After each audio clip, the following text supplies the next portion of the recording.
in 10 seconds, in 9, in 8, in 7, 6, 5, 4, 3.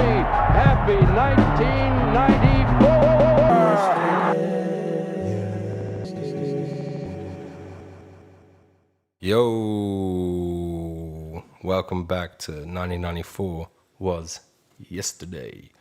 For anyone who's new, just FYI, this is a podcast discussing hip-hop through the decades, the culture that surrounds it, and current affairs, basically in a nutshell. So follow us at 1994 Was Yesterday on Instagram, subscribe YouTube, iTunes, follow us on Spotify, and just basically that'll inform you to when we drop new shit on you.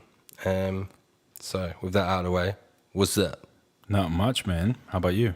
Good. Just really hot, basically. Is just really hot, basically. Super hot outside. Unreal. But It was thunderstorming this morning. Kind of. Raining. Yeah. Raining sure. heavy. Yep. And now it's not. Now it's boiling, sweating hot. But such is life, I guess. Such is life. Well, I guess most recently the UK has left the EU for good. Is that sad or, well, depending on some people, it might be sad. Some people might be happy. Man, I watched like a thing and there was a lot of celebration going on. A lot of those people were of a lot older age, I would say, an older age group. Didn't look like there was many people sort of our age group or younger there. Looked like a lot of the, 45 to 50 plus.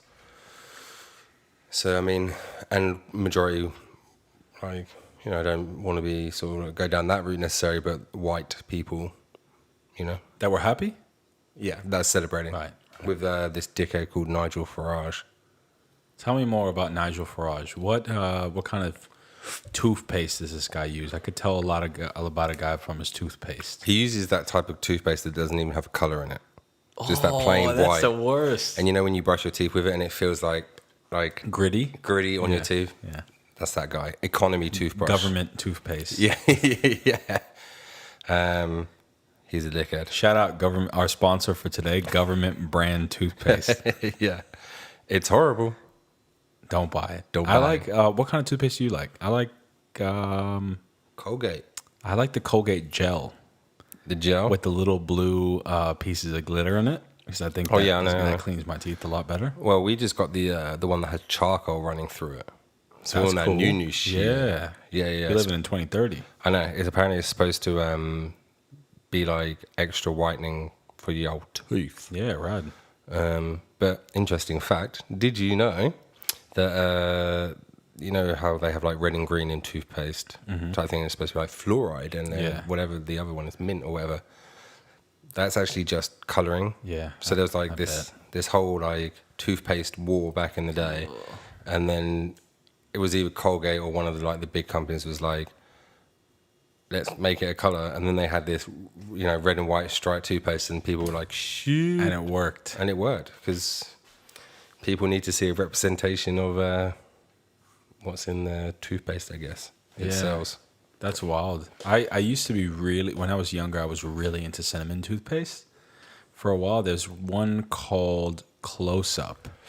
Shout out Close Up if they're even still a company. Yeah, big up. But Close Up was cinnamon flavored, and it was banging. And I could only do gels. I can't do pastes. Can I just say, I'd never have, until I went to America, I'd never had cinnamon toothpaste in my life. That's such a classic American thing to have. Like, yo, we need as much sugar as possible and sweet things. What else can we put it in? Toothpaste. Yeah. Let's get bubblegum toothpaste. Yeah. Yeah. Let's let our kids brush their teeth with bubblegum toothpaste and cinnamon toothpaste. When you put it that way, crazy. it's crazy. Good way to get the kids hooked onto sweet tasting Big Red things. and bubblegum. Because we had cinnamon flavored bubblegum too. You guys don't. It's not really a thing here. Was it a thing in the UK? No, I don't remember it being a thing in the UK.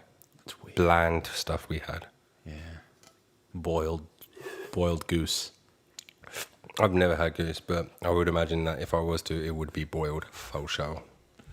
Shout out Andy Samberg from the Lonely Island. Do you remember that song? Bro, I've actually just been watching, like, binging 99, Brooklyn 99. It's easily Just one of the best. funniest shit ever, Yeah, man. one of the best. He's like He's incredible. funny, like, so, you know, Beastie Boys. Mm-hmm. So he just reminds me of, like, he would be like a new age Beastie Boy. Yes. Like he could do. He's like that's his whole That's thing, so right? true. Like it just. Dang. I was listening to Beastie Boys earlier today, like because it's relevant to later Yeah. on, and I was looking at some images, and I was like, that's just fucking him all over. Like the Lonely Island was like a pop version of the Beastie Boys Yeah. when you think about it. And Lonely Island was great. It was incredible. like so fun, and it was like. That was so great, man. I loved all that stuff. Dick in a Box. That shit's hilarious. The video, So hilarious. All the videos were Yeah, dope. genius. Well, they just got a new season out. Of Brooklyn Nine-Nine. Yeah, on SBS for all you Australians out there. Yeah, cool. Yeah, I remember when they said that they were stopping Brooklyn Nine-Nine, there was like a whole thing. outrage of people going, "Why are you killing off one of the greatest shows in TV right now?" Yeah, It's true. it's great. My wife watches it religiously. Yeah. Like she's definitely had to watch it 3 times through already, and I'll like come to bed and she's already streaming Brooklyn Nine-Nine. I'm like, seriously, again? Then again, this is coming from the guy who streamed The Office. The last time I streamed it was the 9th time that I've been through all 9 seasons. But of is The this Office. so the American Office? The American Office that Not the was original. deserved 9 seasons as opposed to the original that didn't. But I heard that Ricky Gervais still wrote. Yeah. He's So I think he's that's- genius. That's It's just you know, I never even like gave the American Office a chance. To be fair, but since knowing that it's still written by him, I mean, give it 3 effectively still- episodes. you know. Give it 3 episodes, and Yeah. you'll fall in love. All right, The I'm on first it. the first episode is the hardest one to watch, even though it's one of my favorites. You got to give it 3 episodes, and then you start to get connected to the characters, and you go, oh, and the next thing you know, you wake up, and it's like 9 seasons later, and you're quoting it to everybody. All right. Well, look, we're checking this time next week, and I'll let you know how I go with Yeah, The Office, American Office. yeah. So, briefly, in general sort of news type thing, just something that I just thought was super ridiculous. There's this kid obviously it's in America, some kid in Texas, some high school there, he got suspended or he couldn't go to his like graduation thing or some shit like that because it's of his dreads because he wanted to wear them down or whatever, and that was against the dress code. But then females who, you know, even if they had dreads, they're allowed to wear them down.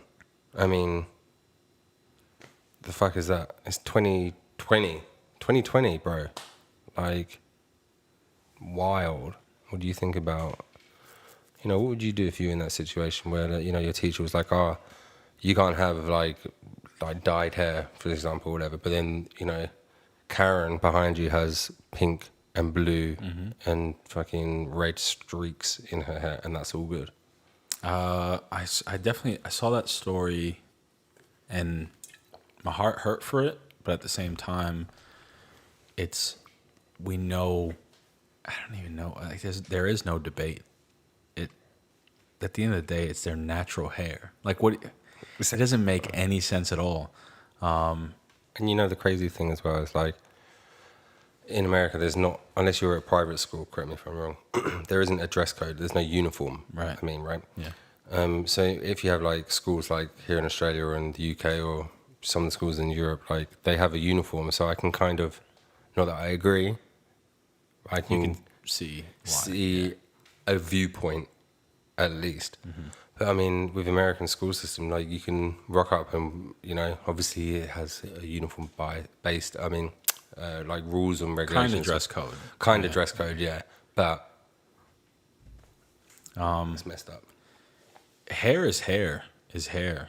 Is hair. So it's like, at the end of the day, these guys aren't out there. I don't know. Like nobody's in danger. You know what I mean? Nobody is. Exactly. It doesn't affect anybody else's life, and it's part of their faith. That's the craziest thing. Like, they're from Trinidad. It's their. Yeah. It's not only their faith; it's their culture. Yeah, well, yeah. I'm half Trinidadian, so like, I'm completely there with the dude. Yeah. Bizarre. My Caribbean brother. Yeah. Well, I mean, that's a good little segue onto well, as like a completion, it's fucked up, It is. and definitely that needs to be addressed, but it's probably never gonna change. It's so messed up.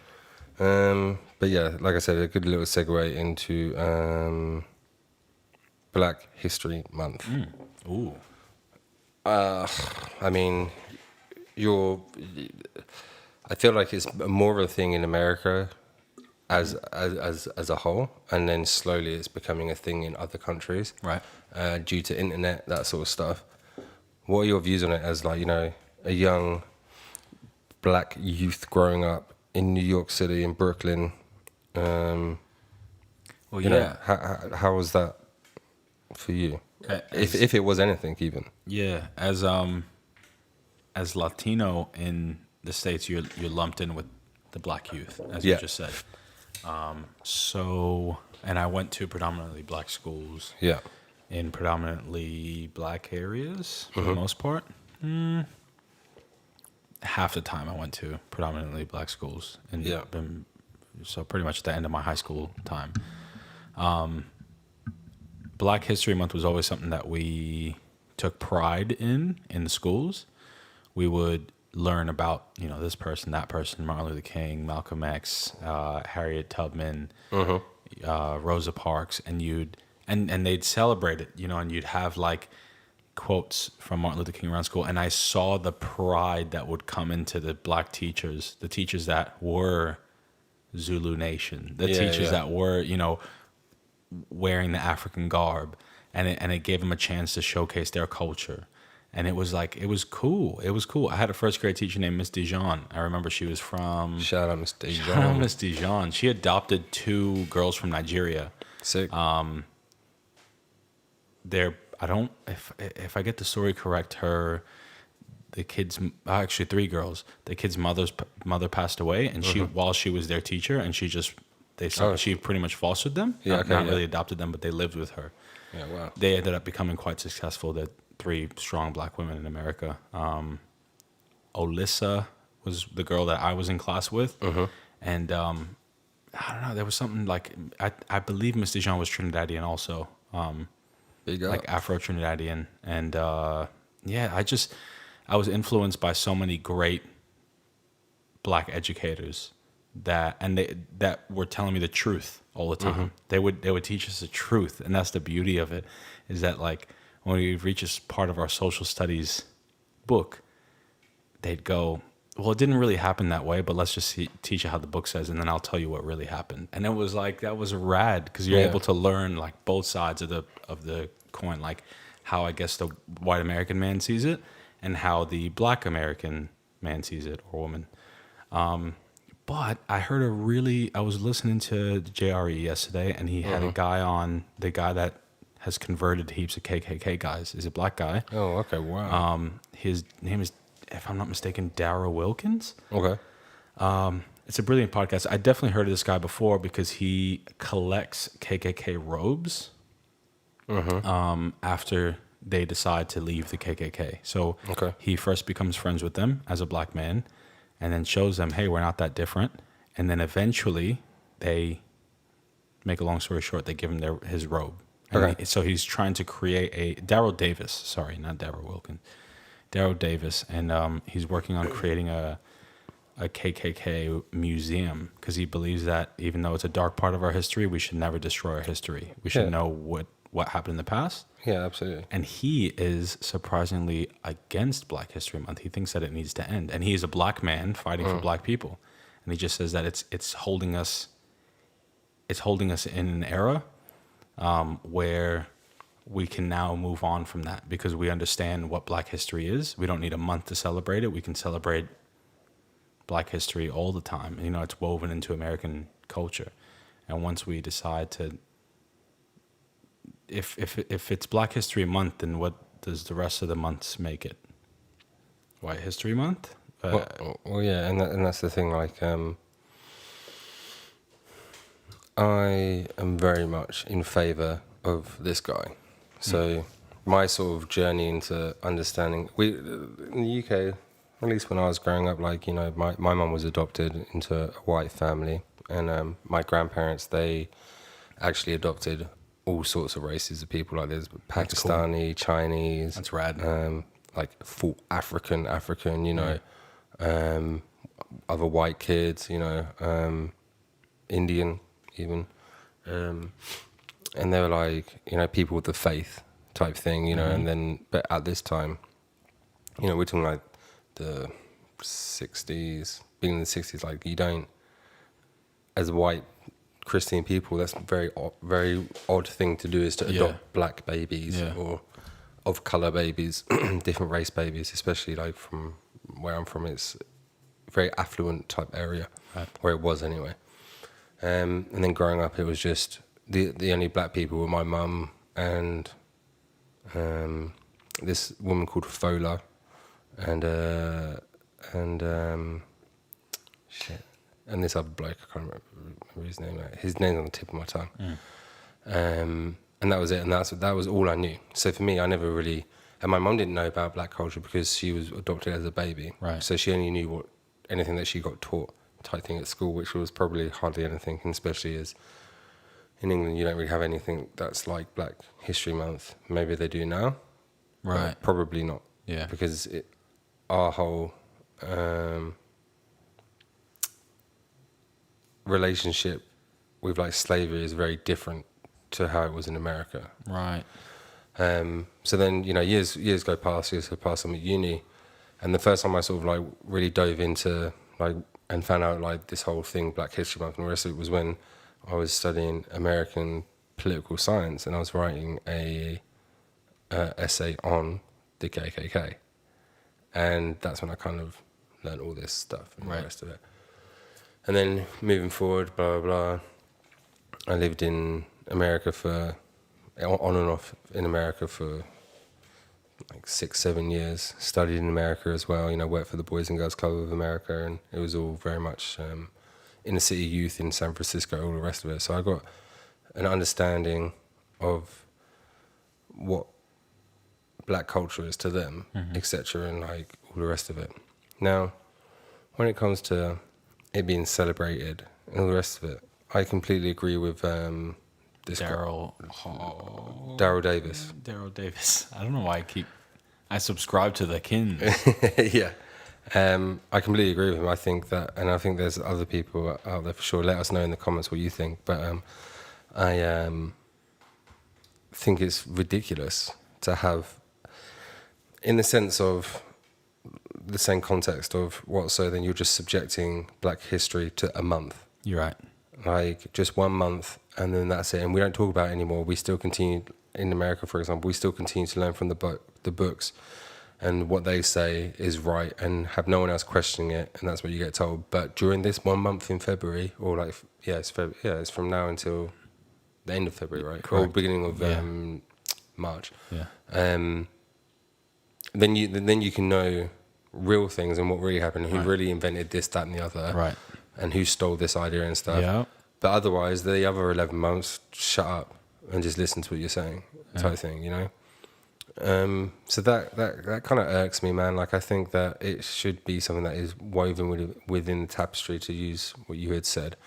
I think that, you know, there's so much that we don't know, that people of different ethnicities contributed to the world, and you get given a month to know about it. Yeah.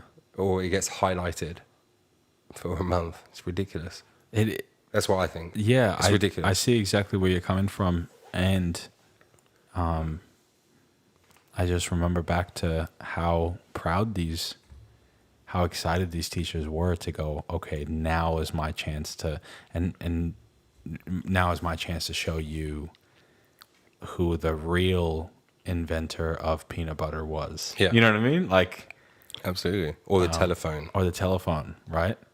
So it's rad to see all that, but imagine if we didn't have to just subject it to a month, and they can just tell us all the time, and we can reroute the history books to tell the correct information. Exactly, and you touched on how like some of your teachers were coming in like traditional African clothing, or like their indigenous clothing, and it's like, why can't they just wear that whenever? Like maybe obviously maybe people don't want to, and I do appreciate that. Like if you have a period of time, then it is exciting for a younger person, and it's like, oh, we're doing this, like, Yeah. oh wow, like, and it's very exciting. But it's like, surely that excitement can be continuous throughout the whole of your schooling education. Yeah. And it shouldn't take going to university as an example to sort of really explore that, you know. Crazy. Would it though, is it better to welcome in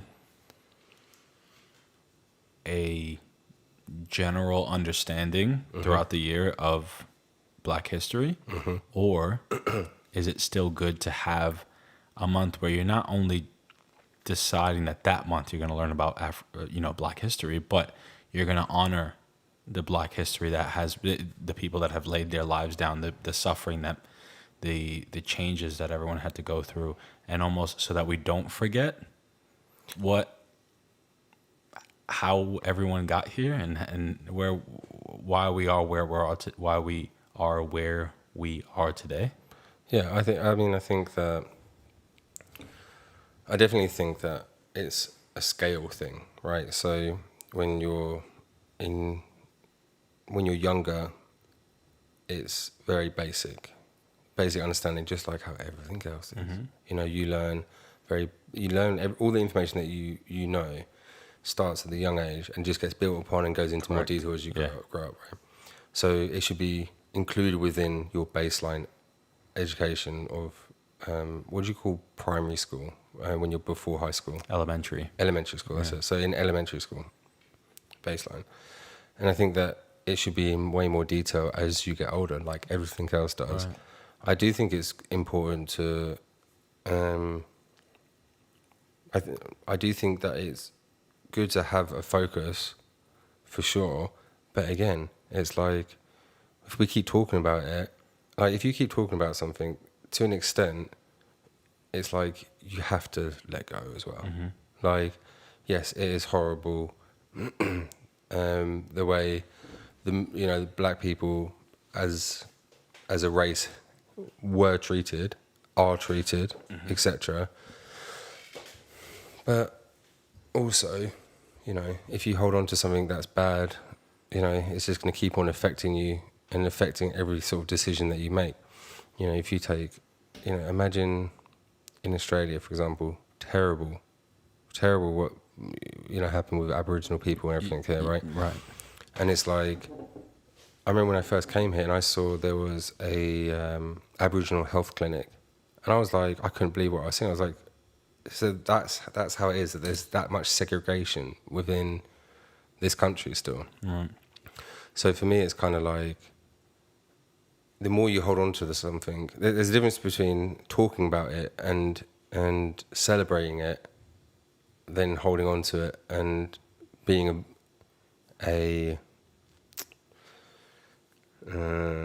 that's not the right word, to be lost in the past and to really grip onto that. Man, like, it's all right, you can still make a difference, it can still count if you just be a bit easy with it. You take like in Germany, when all that shit was going down in World War II and all the rest of it, like, yes, you should definitely be talking about it and, blah, blah, blah, and make it a part of history, and it is really important. But by the same token, the past is the past, and how can we continue in the future if we're still living in the past at the end of the day? That was really long-winded, but you know what I'm trying to say. Like, yeah, it's super touchy subject. I get what you're saying. Yeah, I get what you're saying for the most part. It's something to think about. But then, let us know what you guys think, all you listeners out there. Slide into the DMs or leave a comment What do you think about Black History Month? Sort of, where your head at with what we just said. One thing I will say though is that I do think that all these companies that sort of are profiting off of Black History Month really fucks me off. Something chronic. Like you have your Nike, your Adidas, New Balance, Under Armour, all releasing Black History Month shoes. Now I appreciate what they're saying is, it's to celebrate Black people and Black lives and Black history and everything like that. Which, I'm down for sure. Mm-hmm. But then, if that's really what it is, then why aren't you donating all the profits for that month of that shoe or that item of clothing, whatever, to, charities or organisations that sort of are within the Black community, or towards local businesses or programs for youth, or whatever it may be, whatever that looks like. Yeah, it's pretty crazy. I feel like it's just a money grab. Massive money grab. It's nuts. Do you want to know something interesting? Because you mentioning the Holocaust and World War II, I was wondering what was the time difference? 9 years between the Holocaust and the Civil Rights Movement. The Civil Rights Movement happened 9 years after the Holocaust. That's how soon the Holocaust was. Yeah, that's how close the Holocaust was. The Holocaust ended. 9 years later is when the Civil Rights Movement started.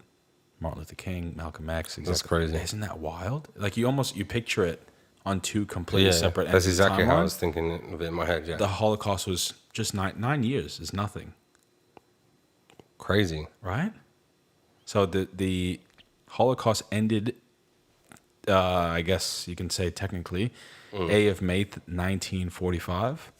Civil Rights Movement started 1954. Yeah, that's crazy. It's so close. Wild. Yeah, that's nuts. Yeah. It almost puts it into perspective how just like you said, obviously nobody's necessarily like there's no Jewish History Month. No. Yet. That's kind of what I'm kind of getting at. Yeah. But in terms of segregation, like not to drag the topic out even longer, growing up in a predominantly Jewish, I was right on the border. Like literally, my avenue was the border between the Jewish neighborhood and there's a block of Chinese, and then the rest was Mexican, Dominican, Puerto Rican, Latino neighborhood. When we'd ride past there, they'd all look at us real funny. They have their own fire brigade and their own ambulances. Yeah. Called the Hatzola. And I was told by Jewish friends that, you can't call the Hatzola unless you're Jewish. So it's wild to think that they have their own ambulances that won't really serve you unless you believe what they believe. Well, yeah, it is forced segregation, like by themselves. They're purposefully going out there and segregating themselves from everybody else. And like I can understand from their point of view, like maybe people don't have the same viewpoints, the same practices as what they do, and don't understand how what's important to said Jewish person. Mm-hmm. But by the same token, if you're laying there on the street dying, are you really going to care that much? What if Rastafarians had their own ambulance and fire brigade? Will people be up in arms and going, "This is wrong"? You know what I mean? They got dreads. They can't. So a kid with maybe Rastafarian background can't let his dreads down, but a Jewish guy can have his own ambulance. Crazy. America, ladies and gentlemen. Moving on. We spoke a little too long about that sad topic. Yeah, but yeah, do let us know what you think, because it is important overall, and it's important to celebrate everyone's culture, for sure. Yes, sir. Yeah, let us know what you think. What if every month was a different culture's month? Well, that's rad, right? There you go. Because then in reality, you could have. I know it's going to be bad to say this, but you could have White History Month, Black History Month, Latin History Month, Chinese History Month. How about we learn about all the cultures? That's exactly. rad. I'm Like- sure there's more than 12, but But I mean, yeah, exactly. You know what I mean? that'll be sick. It's crazy. South American History Month, learn about the Mayans and stuff, you know? Love the mines. Or it's like Central American technology. Yeah. But I mean, exactly. So I mean, someone put us in office because whatever. I'll be the vice president Yeah. or the vice prime minister, or assistant to the, I don't know, whatever that position is. I want it. Done. But in a bit lighter news to do with people doing good for their community and all the rest of it, Ludacris, as in Luda. move, bitch, get out the way, and Fast and Furious. Fast and Furious. Star. I love him in that series. I like him in the third one. I like that he's just a smart, techie black guy. It's good, isn't it? It's amazing. I bet you know what? I bet he has been a role model to so many, not just people, but like specifically because we're talking about Black History Month, like young black youths being like, well, if he's like some techie bloke, then I'm going to be a techie bloke. Yep. Because you kind of see, whatever you see, you do type Your thing. heroes. You see your heroes. Yeah. Well, being a hero, he donated $75,000 to some school in South Florida for musical instruments and like their whole program and stuff. Come on. Which is like, that's the sickest thing ever, man. But do you reckon that enough people,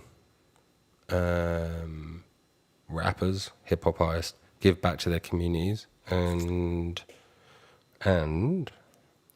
do you think that they should even? Do you think they even have to? Like, you know what I mean? Like, because I mean, they earn their money, they should do whatever they want with it. But do you think that they should be getting involved in that way, or do you reckon they should just chill and just whatever? I think that if you're called to give back to your community, you should do it. If not, nobody should shit on you. But I agree. Chance is doing a hell of a job giving back. Yep. I think it's important, man. I think especially if you come from an underprivileged community, Yeah. it is important that you don't understand the amount of people that you inspire when you give back, right? So then they are now filled with spirit where they go, man, you know what? I want to get big now so that I can give back more too. Yeah. And then you lift up that entire community. So big ups to Ludacris. I absolutely love when, and I also think that there's a lot of celebrities that give back, and I love when they don't have to say anything, right? So we can think all we want about, we don't hear about into rapper's name here giving back, but they might, Method Man might have, might have like a school program that he funds. You never know, and it's none of our business. And it's cool when we do know about it because we could give them big ups. But at the end of the day, sometimes they're just trying to do humble stuff. If I'm not mistaken, Will Smith started like a chain of schools. Like I actually did hear that. Yeah. Somewhere I read like a headline somewhere or something like that. Yeah. But yeah, I did know that. But at the same time, is it a school based out in Calabasas for the extremely rich? Yeah. Or is it a school that's low cost but very high quality education where families from underprivileged communities can, send their kids there? We don't know. But either way, it's better than nothing. Better than nothing, exactly. Yeah. I think my stance is definitely on the same on that, man. I think that it is good, but that people get involved, and I think it's good to be humble because they're not really doing it for anyone else; they're doing it for themselves, and fair play. What I do think is though that maybe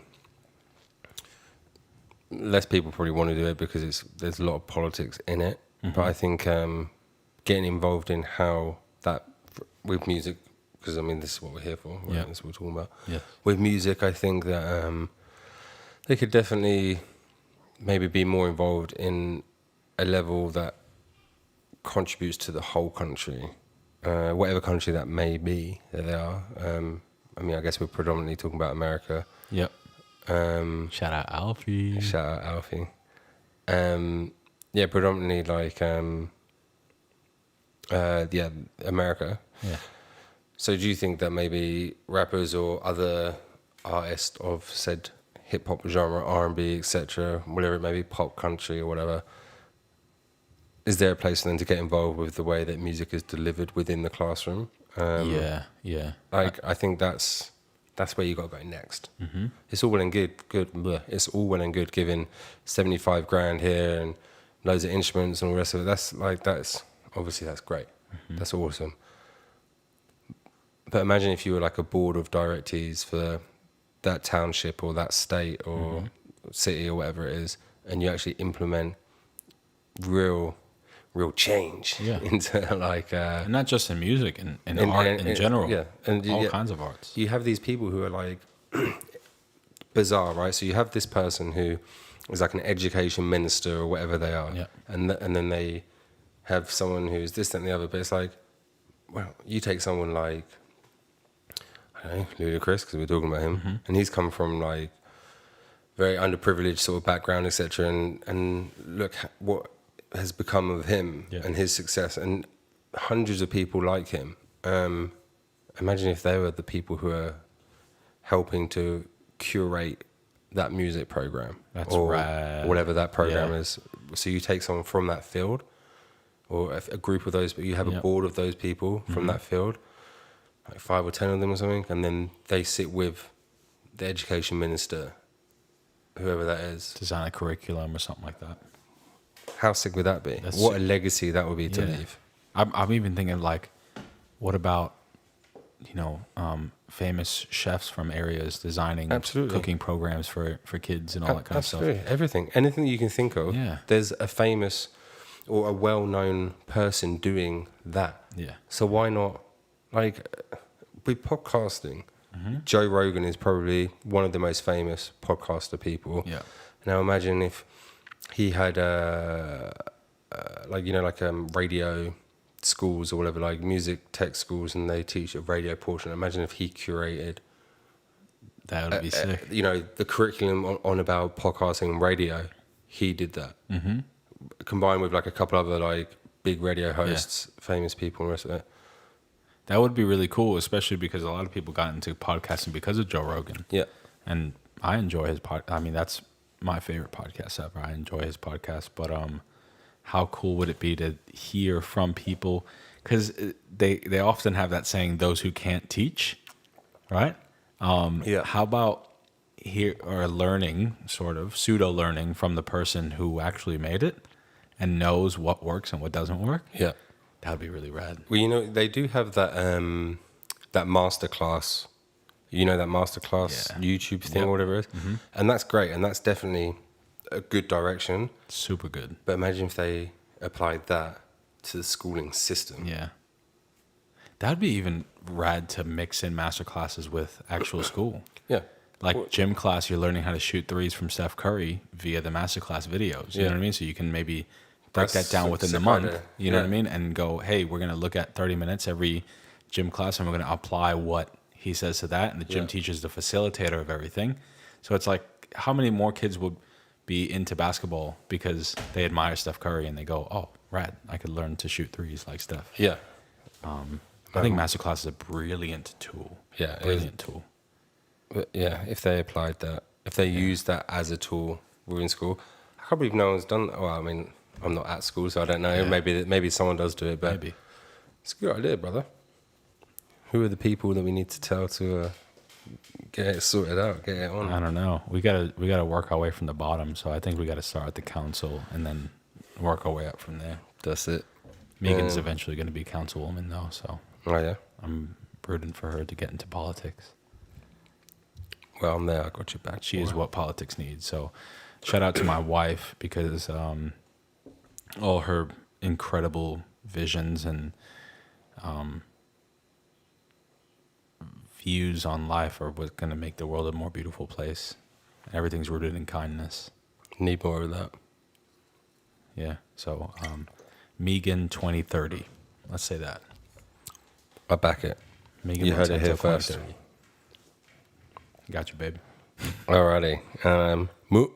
Moving on. So we spoke last week about Lil Wayne's album, Funeral. And I mistakenly yawned. Thinking it was Eminem. That's all right though. Can I make a PDA real quick? Yeah. I noticed I've been a bit tough on Eminem. Not that it matters. Not that he knows that I've been tough on him, but I Yeah, feel he's like there I've just been like, just a this guy. this one weird guy from this podcast I never heard of.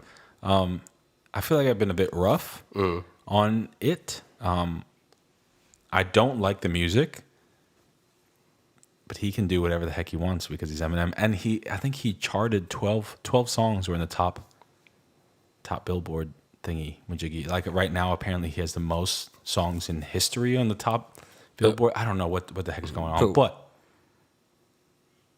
Who cares?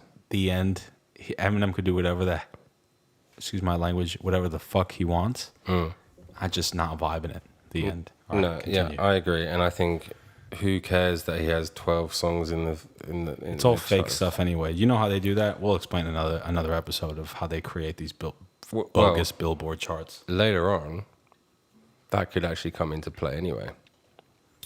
Let's do it. But yes, Lil Wheezy F, Tunchi. So mistakenly, I said 12th studio album, 13th studio album for all those pedantic people out there. Lucky 13. Lucky 13. So from my understanding, it's an answer to his last album, which is called, now the name has escaped me.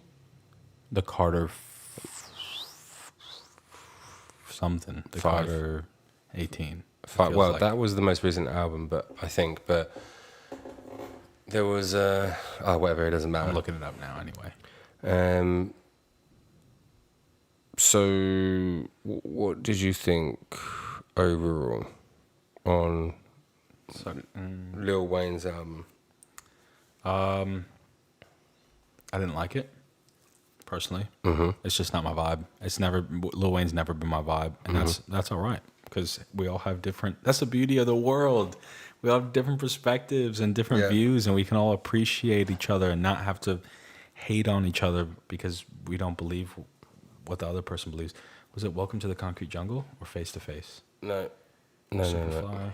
It's something to do with like funerals, not funerals, the opposite of funerals.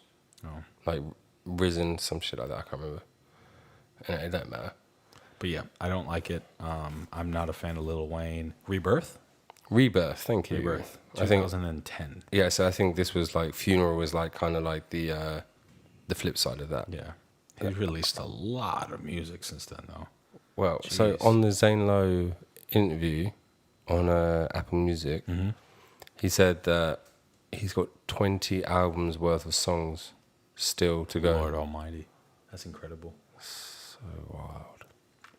How do you 20. feel about it? I know that you are a Lil Wayne fan, so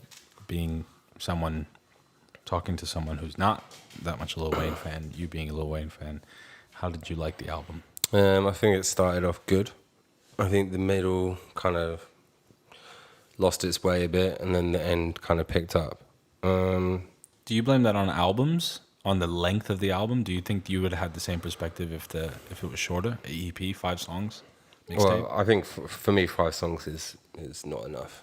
But I think, I definitely think 24 songs, man, that is a lot of songs to get through. Like, we've talked about this before, like, you know, off podcasts, and talked about how shorter people have like a longer span, concentration span, and the rest of it.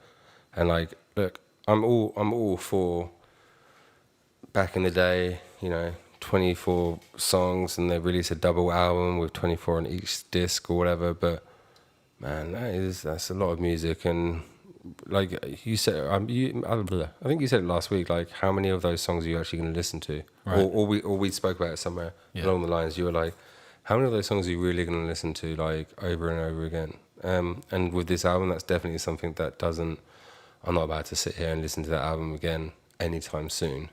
Maybe a couple of tracks. But Would it be cool if he released one every fortnight? Would you more have bumped that than an entire album? Yeah, definitely, because it will just, I'll be like, oh, that's sick, I'll put it on the playlist. And then it'll be on the playlist. And then, you know, 2 weeks later or a month later, another track comes up. Oh, cool, that's I think kinda that's cool. a new music model, man. Man, you touched on this before. Yeah. I don't think it was on the podcast. I think it was just Casually. conversation. Yeah, you had mentioned a track a month. 12 tracks. 12 tracks. 1 year. That's pretty much the length of a what I would consider a decently length album. Yeah, I think 12 tracks is, for me, maybe 13, but I mean 12 is the one. And I think, yeah, if Lil Wayne had, there's a lot of tracks he could have just taken out and chucked on a mixtape. Right. You know what I mean? Like, as a studio release album, man, shorten that shit, 12, done. One thing that was cool was that he kind of, on the outro, there was like a 24-second silence. That's cool. I think that. And then 24 tracks. I mean, I don't know if that was specifically because of Kobe passing away or because he'd already done that, but I mean, it's potentially a nice little nod. From my understanding, he hasn't really said anything about it, but they were mates and that, so wouldn't be surprised. And the 8th song. The 8th song. Big James. Yeah. Yeah, good little nods. But what I will say is that his metaphors are still on point. Yes, that's something that I cannot deny. I wrote one down. Let me find it. His metaphors are incredible. That's something that, you know what, I'm not a huge fan of Lil Wayne, but his metaphors are on point. I wonder who wrote this metaphor that you're about to. Okay, so where the fuck did I put it? Which we were earlier talking about how Lil Wayne doesn't write his own music, so does he get professionals to write these metaphors? No, so what he does is he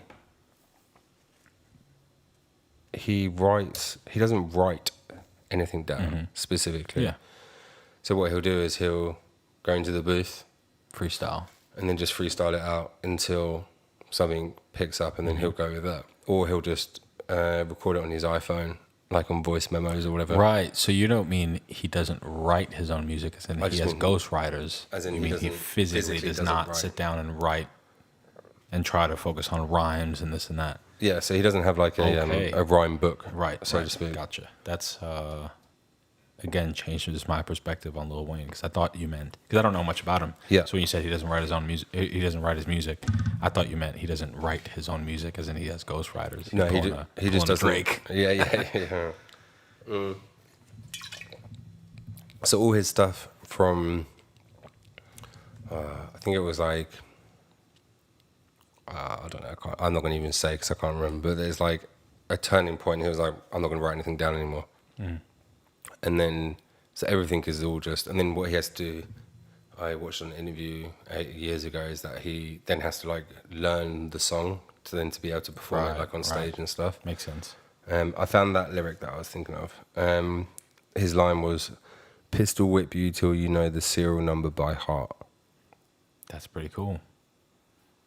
Like, that's so sick. And then like when you get like an image of that, like pretty horrible, like getting, pistol whip with a gun. But then it's like, he's hit you so badly that the serial number of the gun that's engraved in the gun is now embedded into your like your face or your body. Like it's pretty impressive, you know. And when I was sort of like writing some of the stuff up, I was like on Facebook real quick. I don't really go on Facebook very often, but they have Facebook memories.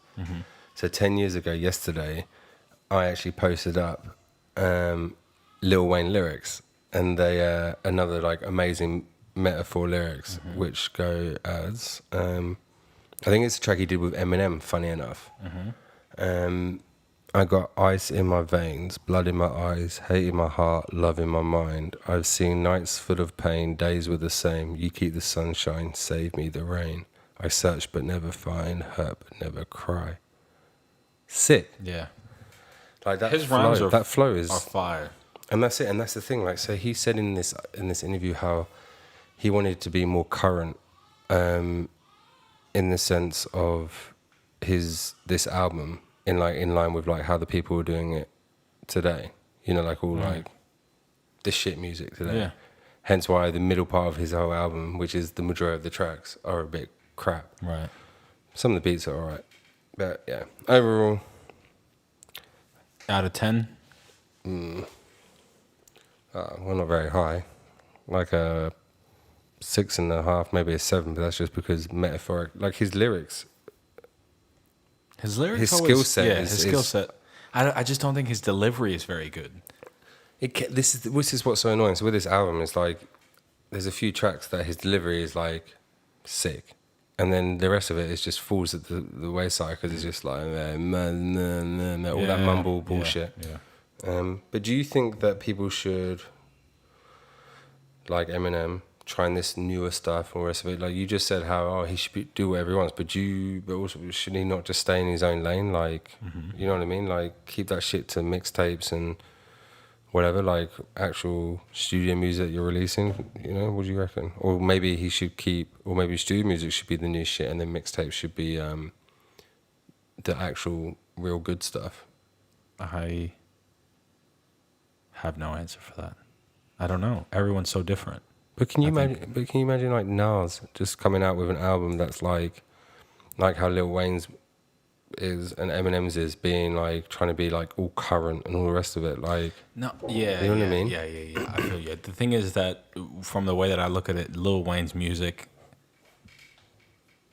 is the reason current music is current. Like, so Lil Wayne, in my eyes, Lil Wayne birthed this whole, because a lot of these rappers today, the current rappers, grew up on Lil Wayne. Yeah. Yeah. I was talking to a friend a while back, Phil, and he was telling me how, because I told him, I was like, fuck, I've never paid attention to Lil Wayne. The only time I paid attention to Lil Wayne and I gave props was in Forever, which was Drake, like our early Drake song featuring Eminem, Lil Wayne, Jay-Z, a couple, I forget who else was on there, but Well, that's actually a good tune too. it was real good. And my favorite line from there, which I knew that's what I was like, oh, Lil Wayne has bars. Is he said like, hopped into the car and told my chauffeur to the top, life is such a fucking roller coaster, then it drops, but what should I scream for? This is my theme park. I was like, oh my God. Like, this guy is incredible. Like, what the heck? Like, Yeah, that's sick. It was wild. And I was like, oh, okay. So he's telling stories now. Like, it's not. So, and then Phil told me, he's like, yeah, Lil Wayne bumps, man. And I told him Lil Wayne was after my time. I found him annoying in a way. Like, after my time, as in I wasn't paying attention to him. I was already into like hardcore and other metal and rock and stuff. So I wasn't paying attention to him. And I forget, like, cats like Phil, who's now he's like performing and he's like making albums and he's doing his thing and he's, you know, making his way to the top. He grew up on Lil Wayne. You know what I mean? So it's like, to him, Lil Wayne is a G. But to me, Lil Wayne was like that annoying rapper guy. And then when you look at other Lils, all the Lils, Lil Wayne was the first Lil. Like, when you really think about it, you know what I mean? It's like all these other cats are getting inspired by Lil Wayne. So I understand his impact is incredible. And we have some pretty good songs just out there in the world today, thanks to Lil Wayne's influence. Because I fucks with a lot of the new stuff. I like Lil Tecca. I bumped Lil Tecca. You know what I mean? When Lil Yachty first started, I bumped Lil Yachty for a bit. I've definitely bumped a Lil Pump track once or twice in my life. All the Lils, I understand. But at the same time, it's like make a long story short, I get it. I get why people like him. I don't see it for myself. Well, I mean, again, a few tracks that I put on my playlist, and then the rest of it, I wouldn't care less if I ever heard it again.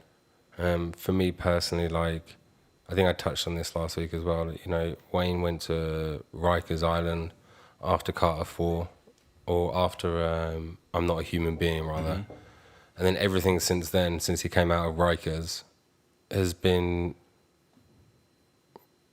in my opinion, a bit shit, basically. Like, he lost that, like, Lil Wayne-ness. You know what I mean? Like, he started being a lot more mumbly, a lot more just terrible. And I think that the drugs had tons to do with it. What, with him being good before or after? What, afterwards? So when he came back. Yeah, probably. But I mean, it's funny because usually when rappers come out of prison, they're like, they got all this new shit, and it's like, oh shit, like this guy. He had the life in prison. I'm sure of it. Yeah. So many people. I bet it was loved like him. Yeah, I bet he had as good a time as you could. Bro, he had a have. Tempur-Pedic in prison, bro. Like a straight koala mattress, bro. Like this guy, he definitely had ice cream bar. He had liquor on tap. Like he was. I'm sure he was treated nice. King of Rikers for sure. Come on, man. Especially when you're a celebrity in those spots, like you got people that take care of you. You know. Yeah. Yeah. Yeah, he would have been fine, and I'm sure he's taking care of the guys. And that's that probably took care of why, him. like, no good music came out from that experience because it was a good experience, Right? Or as good as it can be. But I think he needs to stick to a shorter length album, focus on their metaphors, that lyrical skill, that flow, and then we got another Carter 4, 3, 2 banger. Aside from that, he sucks. On that album. Dang. On that album. Comes from a fan, y'all. That comes straight from a guy who genuinely likes Lil Wayne. Yep. Well, moving on. So, trying out like a new sort of like segment, first impressions. Yep. I thought it could be cool. So, just sort of a brief first impression on a couple of tracks that release either this week or the past week rather, or just tracks in general. Yeah. So if anyone out there in the world wants to get our first impression on a track, just slide in DMs, comment, hit us up, let us know a track, and we'll definitely give you our first impression on it. But for this week, there's 5 tracks I got. Yeah. So the first one is the new Royce da 5'9", I Don't Age. Yeah. What do you think? I like Royce. I like Royce. I think anything he makes, I'm kind of gonna like because I'm a bit biased with that. You know what I mean? I like Royce, man. So again, I'm gonna be biased. I liked it. It wasn't memorable. That's for sure. But I didn't hate it.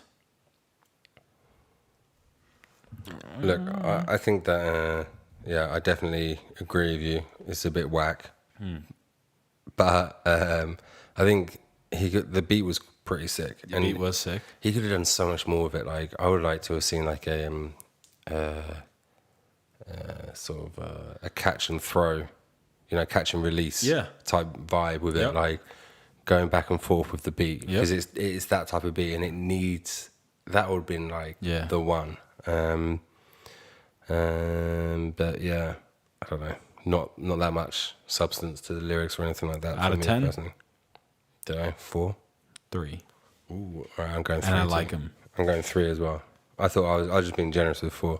The motherfucker going 3. 3 out of 94. Yeah. Oh. All right, so Young M.A. Or Young Ma, maybe. Young M.A. 2020 vision. She's another thing though is that I don't bump to her music now, but when she was younger in Brooklyn, oh my God, watch your fucking back, because that girl was vicious. Wow. Everyone was buzzing about Young M.A. So what happened? She got stardom. That's what happened.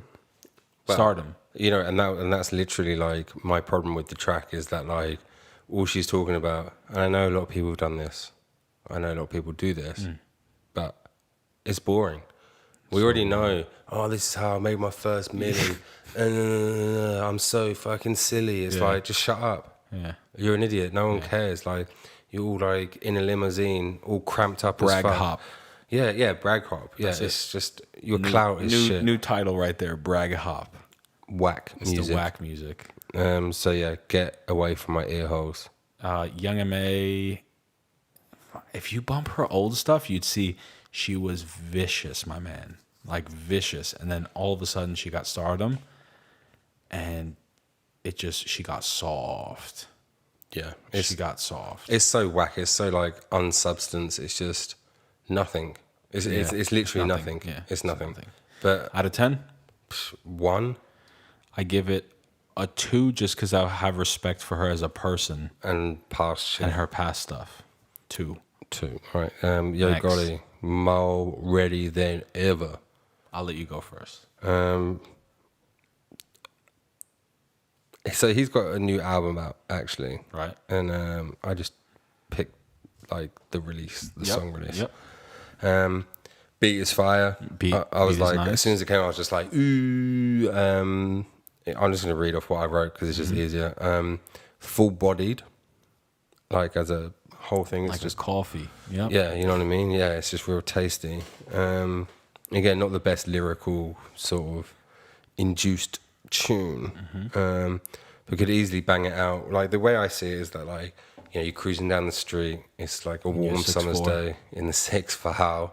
It's a warm summer day. You got the roof down or the windows down or whatever, and you're just bumping this track. Yeah. Like you don't know any of the words. You're never gonna know the words, but who cares about the words? You feel good. But you're feeling good, and it's a great time.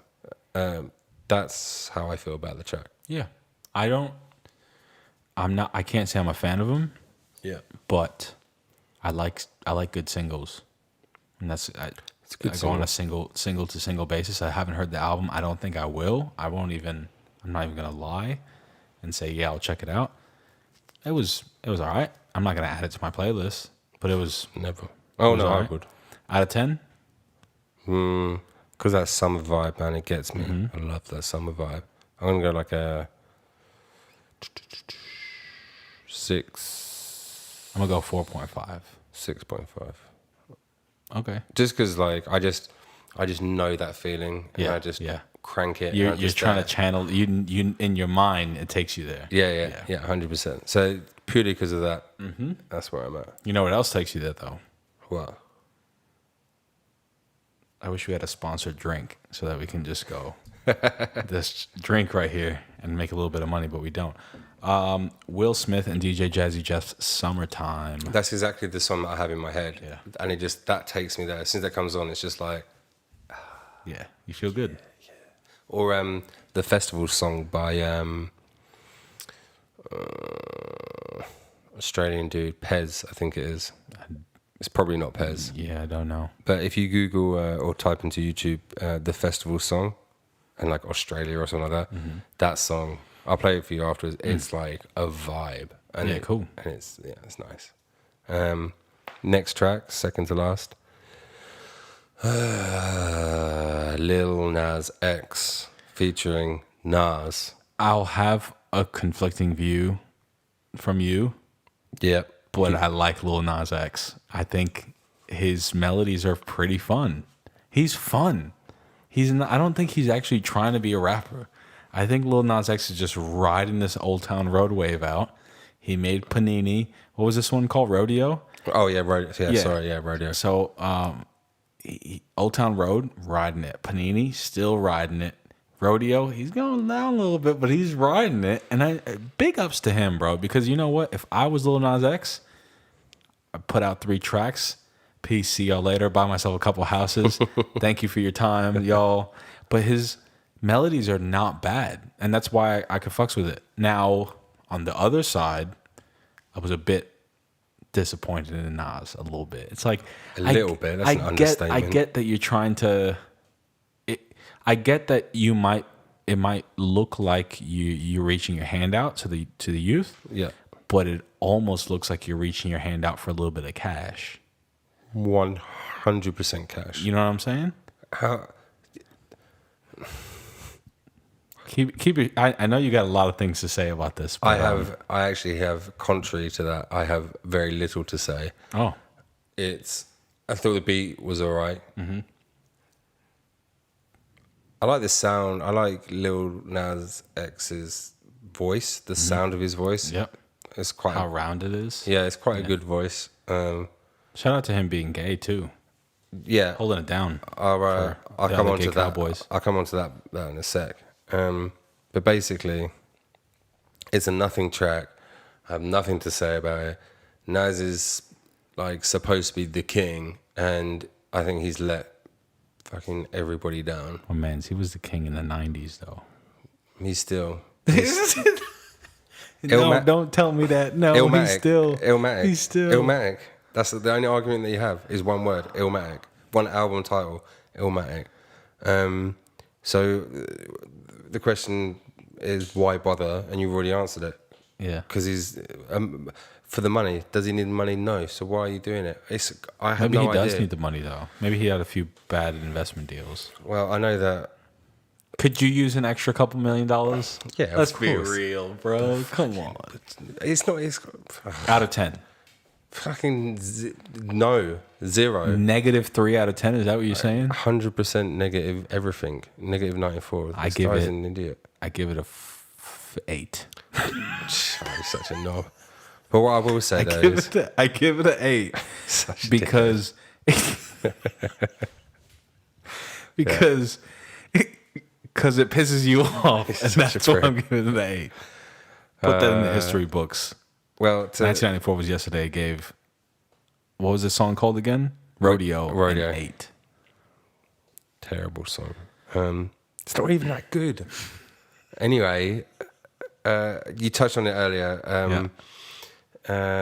Lil Nas X is same-sex type of guy. Yes, sir. So Along with Tyler and Frank Ocean. yeah. So what are your thoughts about coming out as gay within hip hop, R&B? I think it's rap, rad. that sort of thing? I think for a long time they've had it was very anti-gay. It was a for lot. sure. It was a real the use of the word faggot. You know what I mean? Mm-hmm. The use of the word just gay in general with a negative connotation to it, as a diss being used. Yeah. And we've all done it. We've all used it, Mm-hmm. especially being a cat writing stuff. You're making diss tracks. You want to Yeah. offend the person as much as possible. That's what the course. 90s was about, really, in hip hop. But we're growing. We're growing. Times are changing, and I think that's rad. Like, I know Tyler's not full gay; he's bi, but that, you know how many other cats that inspire and makes them feel like they're all right. Like, all right, we're gonna be all right. Yeah. And yeah, I think it's great. I think it brings the conversation into sort of like a world that it hasn't really been in before, which is awesome. And people seem to be quite accepting of it, which of course they should. Like, my whole thing with it is that like it shouldn't matter. Obviously, it shouldn't matter whether you're gay or not. It shouldn't even be a conversation of like, oh yeah, like I'm a gay guy or whatever. It's like it doesn't matter. But It doesn't matter. Like you do whatever you do, type thing. But it is good that it's being talked about and recognised within hip hop because there's definitely been a lot of negativity around it in the past. true. But do you think there's gonna be people coming out as bi just so that they can get that leg up? Look, it wouldn't surprise me. It's not like, you know, in the past people haven't used their looks to get a step up within their jobs in every day. And I'm certain that actors and actresses alike as well have used their looks or who they are to their advantage, and same with rappers and everything. I mean it as the same way that Lizzo has a gigantic leg up from the plus size woman community because she's a representative of that. Okay, sorry. Will somebody? Completely misunderstood that. Yeah, it's all right. Yes, I do. 100%. So do you course. think that some people will go, oh, well, you know, I can use this bi or gay thing to have, and the gay community is so supportive with their artists, with their, massive. with anybody. Like the gay community is one of the tight knit, like super supportive communities. Yeah. I'd say more supportive than the white and the black community, really. Right? Yeah, I mean, I don't see... Like they would I'd say so. It's different. Like a white guy might support another white guy because he's white. A black guy might support another black guy just because he's black, maybe. But a gay guy most of the time might support a gay woman or a gay man because they're part of their team. Yeah. And the support is there. So I feel like you reckon there'd be people that are going to be capitalizing on that support and going, well, here's a quick way that I can, you know, make it a little bit further. Yeah, 100%. People, a lot of people are opportunists. You know what I mean? Like they say that sometimes when people steal things, they only steal them because the opportunity is there to be taken. No one else is looking, so I just take it. Yeah. So you apply that same sort of logic, like with this. Yeah, of course, people can take opportunity of it, and just like the big, record companies and the rest of it, they'll definitely take Yeah. whatever way, whatever angle there is to make money. People do it, and it might not be money, it might be, for some other reason, but if that increases your fan base, then why not? It wouldn't surprise me if, not like Kanye West, for example, his fan base has now, I don't know, 10 times as big as what it was before, and he has the Christian or the religious community or sort of backing for him to an extent. But how many fans did he lose after doing that? Not as many. I don't think so. I don't think it out because obviously, there's a bit of give and take. You can lose to the, but think how many people are of faith who are like, I'm not going to listen to hip hop at all or rap because it's X, Y, Z. I get you. And then you know what I mean. Whereas someone who's already been listening to him is like, well, I still like it. I still yay. I still get it. I think it's cool. He's just talking about something different, So people, I'm not saying that that's what he did, but I'm just saying that's a kind of an example of like, I think people definitely do shit to their advantage. But anyway, last but not least, Jadakiss, Rick Ross, and Imani, Kisses to the Sky, or Kisses to Sky. Jada's first and second verse were like super sick. Classic Jada. The beat was like classic Jada. He's a savage. I was just like, you felt warm, right? Yeah, I felt warm. I felt real comfortable. As soon as Rick Ross started talking, I was just like, shut up. I thought his verse was just shit, and it kind of let down the whole track. We've talked before about having shorter tracks. Yeah. That could have been a 2-verse, 2-hook. Yeah. And then just something to end it. Yeah. Boom, done. Didn't need Rick Ross on that at all. This dude Imani, I don't really know. No, me either. But his vocals were sick on it. Yeah. So it was a good little radio release for Jada. Good radio release for Jada. Something to make people remember he's still around. Yeah, just like, yo, I'm still here. Yep. I'm just chilling. It's Still like, being a legend. Exactly, because he is a legend. Is still there. Yeah.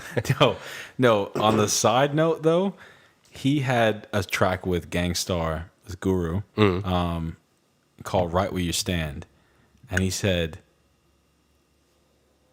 and I quote, and I think this is the dumbest shit he's ever done in his life. Right? He said, "When you're done, I'll take when I get your man's, I'll take his Timberlands." Oh no. Dang, I'm because you know what? I'm trying to remember. My memory is pretty good, and I don't even like this track, so I'm trying to remember the lyrics. Right? He goes, "I'll take your Timberlands off and pass them right to your man's. J to the mwah, and I'll leave you right where you stand." J to the what? I said, "Excuse me? Did you just throw a kid? That's unsolicited affection, sir." But appreciate it. J to the mwah, and I'll leave you right where you stand. And it sounds sick though. It's Jadakiss, you know what I mean? Yeah. So I just wanted to put that out there. Shout out Jada for holding it down. Jada Pinkett Smith and Jadakiss. All the Jadas out there. All the Jadas. Including the jade bracelet you could buy at Chinatown for $5. $5. That's the best version of Jada. All right, moving on. Yes, sir. But yeah, actually, not moving on. We're going back. Oh, okay. Radio release. Huh? So, do you think that radio even matters? Do you think it has? No. Where does it fit? Doesn't. Do you think that it matters about radio plays and stuff? No. Yes, it does. It does matter about radio plays. Because bullshit ass record companies actually pay attention to that garbage. Radio is a weird mafia, monopoly, strange money. I just don't fucks with radio at all. I don't fucks with DJs on the radio. I just playlists, the robots of the future. The end. Okay, so you said how like execs are sort of playing a close ear to radio plays, right? Yes. Why do radio plays matter when surely, if you look at it as a statistic thing, most people are listening to their music via Streaming services? And not only that, it's like, okay, but in their car, but it's like, yeah, but pretty much all cars have Bluetooth, or you can get something that plays Bluetooth, or you can plug it in, or whatever. Exactly. So then what relevance does... They're not relevant. Well, there you go. There you have it. The end. Not relevant. I think radio's like, people are always riding radio's dick for no reason. Like, I just don't get it. It's like, who I mean, it's a old trade, I guess. You know what I mean? Like, it's rad to be I remember like bumping Hot 97 to Funk Master Flex on a Friday night. Ooh. Like, yeah, I remember listening out for that song, but now you can listen to that song whenever you want, wherever you want. Okay, you know what I mean? So then the question is, you know, you have like Apple Music, for example, and they have radio shows on there, like your Beats one and all the rest of it. Or even on YouTube, you have what's it, Charlemagne the God? What's his radio show called? Breakfast Club. Breakfast Club. Right. So do you think that's the better medium for? That's like new radio. Do you think it's just podcasts? Really? So it's kind of the talk part of radio is now podcast. The music part of radio is now playlist. Okay. The end. There's no need for radio. Radio is dead. So do you think that maybe there's a place to? So what you're saying that they shouldn't be combined anymore? Because we're not going to sit here and bump, you know, a 2, 3, 4 minute track, not talking to each other whilst it's being recorded. Right. You know what I mean? Why would you want to turn on a channel or anything that has music that somebody else wants to play if you can just choose to play the music that you want to play? You know when you're in the car with somebody and you pass them the aux cord and you're like, fucking seriously, dude? Like, you're putting on this thing that nobody knows? Like, put on a track that everybody knows. You know what I mean? Like, when I'm handing the aux cord and I'm the DJ in the car, because at that point you're the DJ, you start breaking out the tunes that everybody could sing along to. That's your job. You can't be like, oh, guys, check out this new Earl sweatshirt. Like, nobody wants to hear that. Yeah. You know what I mean? Unless they ask you, oh, what's new shit that you've been bumping? And then you get that reputation of, oh, he always bumps new shit. You know what I mean? Like, oh, okay, cool. Like, my coworkers follow my playlist, Belly's Bangers. Yeah. And I'm always bumping whatever the stuff that I bump, whether it's new, old, whatever. If it's new to me, I'm putting it on there, and that's my playlist that I go through.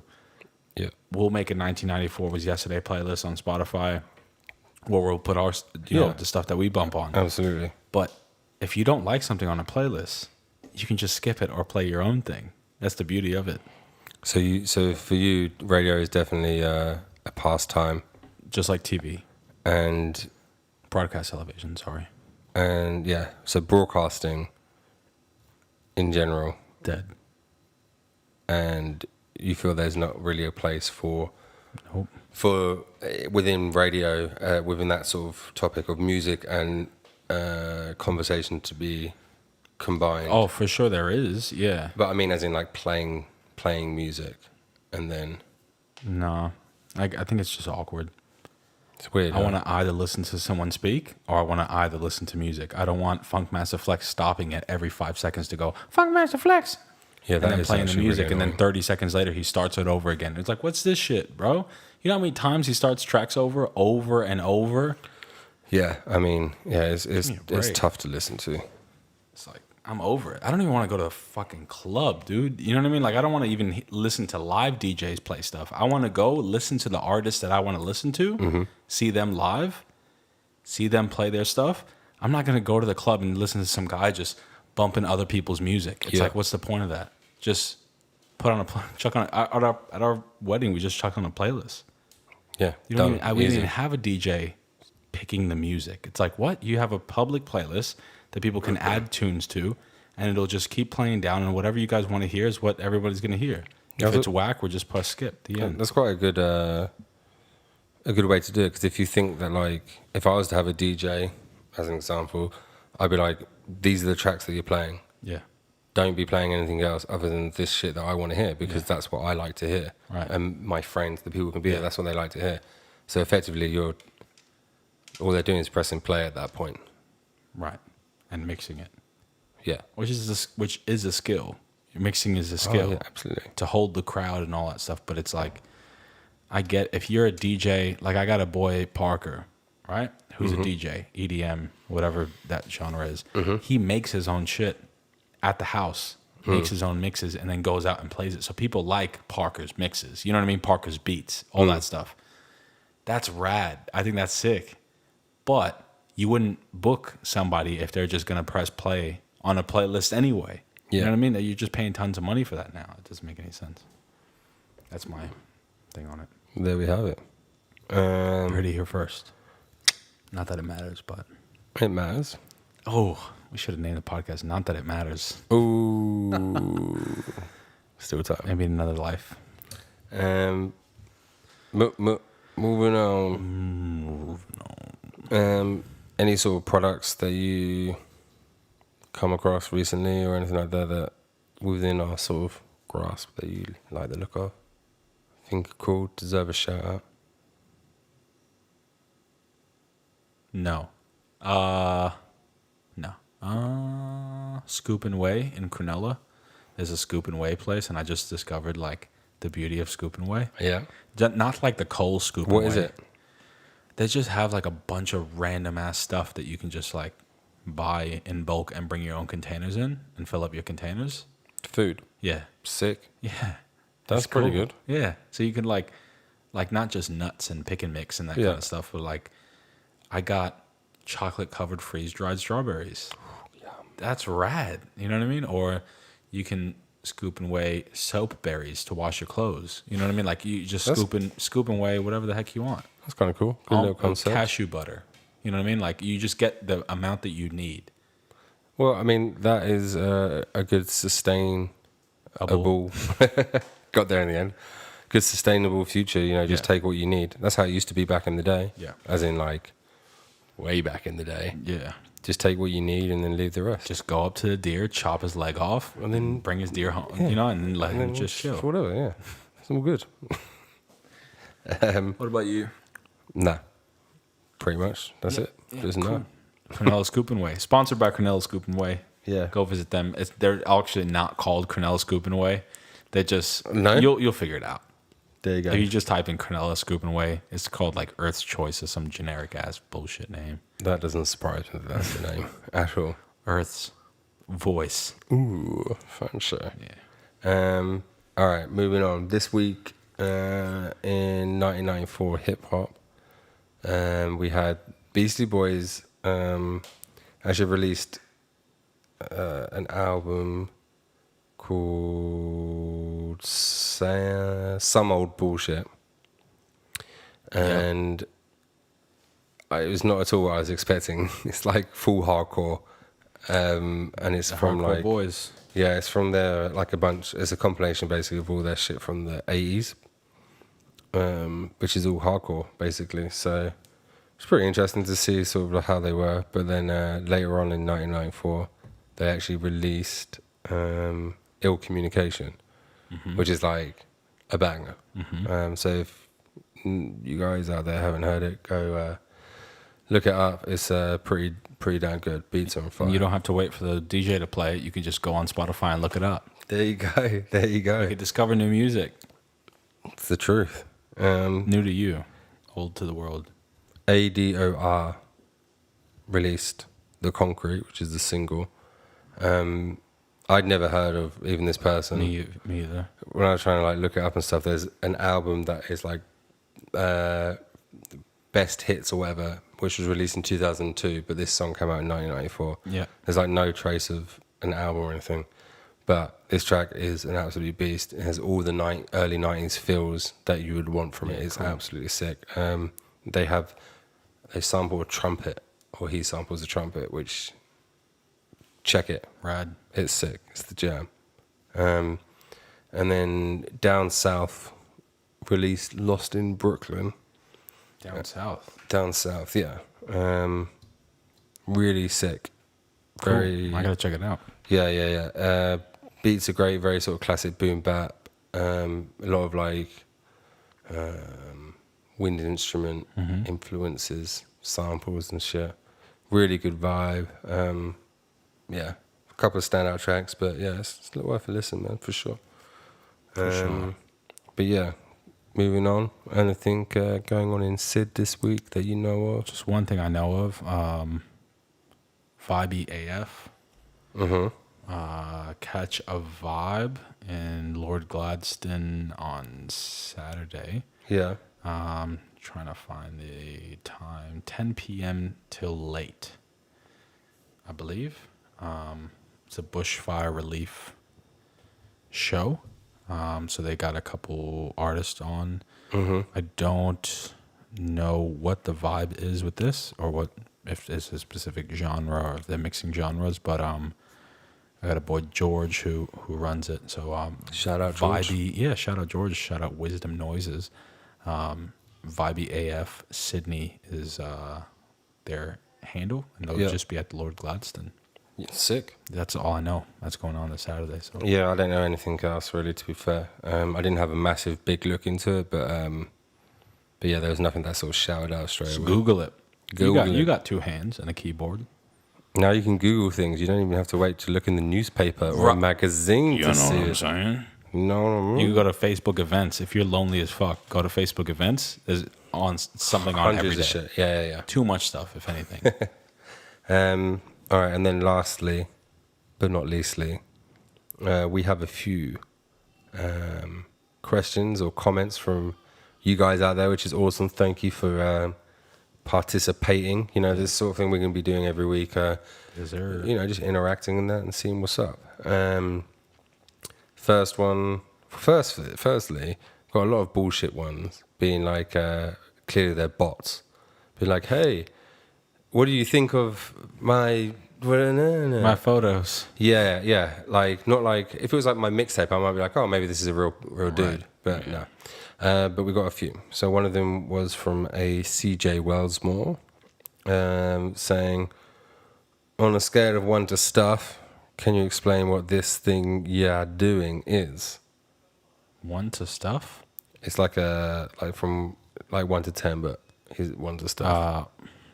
But basically, the question is what we doing?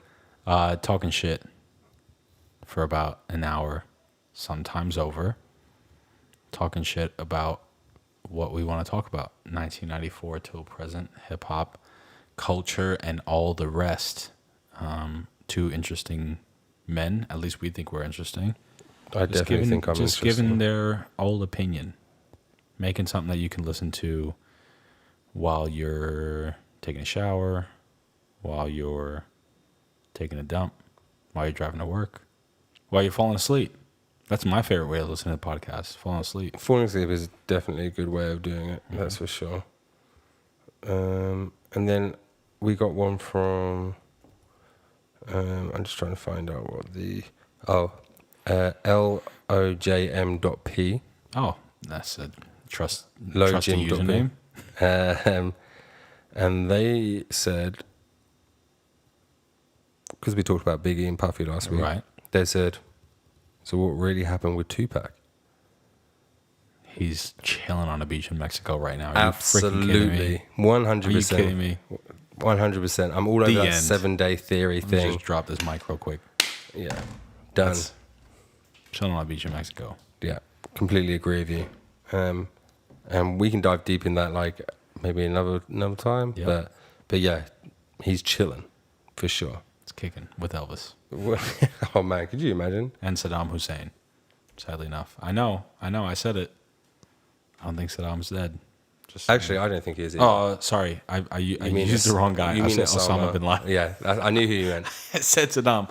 Clearly, Saddam might be dead again. We don't know. Photoshop's a real thing. And the thing is, Osama bin Laden was part of the CIA, so Yeah, it's like you.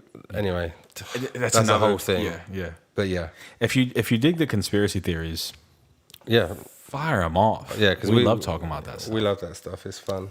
And then is Ms. Kism. Another trusty username. He said, when did Lil Wayne sort of fall off?